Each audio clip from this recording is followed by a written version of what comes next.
Moi, mun nimi on Juha Jalkanen ja tällä videolla mä esittelen mun kandidaatin työn aiheen. Tässä työssä yhdistetään metsäkoneen ohjauslaitteisto tietokoneeseen hyödyntäen ESP32-mikrokontrolleria. Tällä videolla käydään läpi työn aihe, työn tavoitteet sekä työn alustava aikataulu.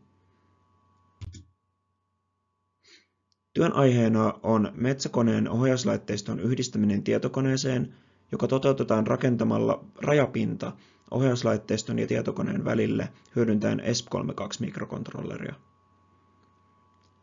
Tämän ohjauslaitteiston digitaaliset ja analogiset signaalit luetaan mikrokontrollerilla, jonka jälkeen ne lähetetään tuolle tietokoneelle hyödyntäen erilaisia tietoverkkotekniikoita. Tämän työn tavoitteena on luoda intuitiivinen ohjauslaitteisto Hervannan työkonelaboratorion uuteen komentokeskukseen. Tässä halutaan hyödyntää tämän ESP32 Wi-Fi- ja Bluetooth-ominaisuuksia langattoman kommunikaation takaamiseksi sekä lähettää myös esimerkiksi CAN-bussin kautta tätä dataa tälle tietokoneelle.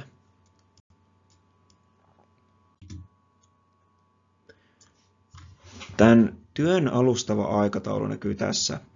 Eli tarkoituksena olisi tässä joulukuun aikana saada tämä projektin kokeellinen osuus valmiiksi, jonka jälkeen tammikuussa ja helmikuun aikana olisi tarkoitus palauttaa kirjallinen työ. Kiitoksia mielenkiintoista.